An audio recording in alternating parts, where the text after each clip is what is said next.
নাহমাদুহু ওয়া নুসাল্লি আলা রাসূলিহিল কারীম। আম্মা বা'দ। বাংলাদেশ খেলাফত যুব মজলিস ঢাকা জেলা দক্ষিণের উদ্যোগে আয়োজিত শাপলা ও জুলাই গণহত্যার বিচার এবং আওয়ামী লীগের রাজনীতি নিষিদ্ধের দাবিতে আজকের এই বিক্ষোভ সমাবেশে উপস্থিত রয়েছেন বাংলাদেশ খেলাফত যুব মজলিসের কেন্দ্রীয় দায়িত্বশীল, ঢাকা জেলা দক্ষিণ এবং মডেল থানার দায়িত্বশীল, পাশাপাশি অন্যান্য বিভিন্ন সংগঠনের দায়িত্বশীল বৃন্দ, সকলকে জানাই আন্তরিক মোবারকবাদ।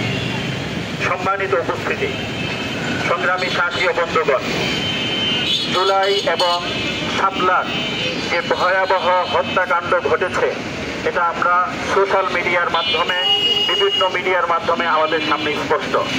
কিন্তু আমি একটা কথা বলতে চাই, ঘটনা যতটুকু ঘটেছে তার যে ভয়াবহতার দৃষ্টান্ত অনেক কম আমাদের সোশ্যাল মিডিয়ায় এসেছে।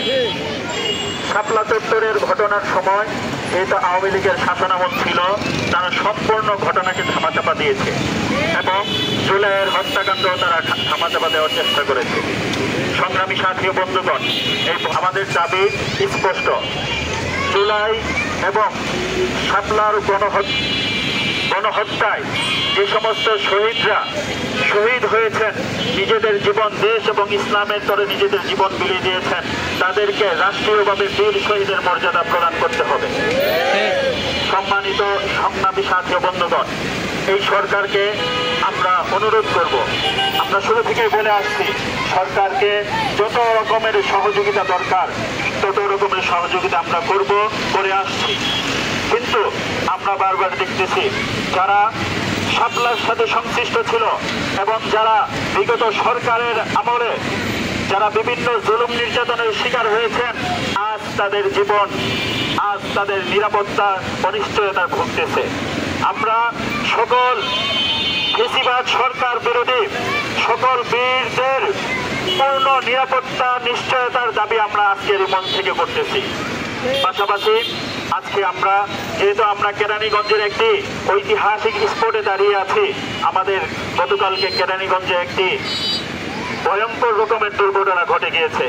আমাদের এক তরুণ ভাই জুনাইদ, বাস্তা ইউনিয়নের এক ভাই, তাকে নির্মমভাবে দুর্বৃত্তরা হত্যা করেছে।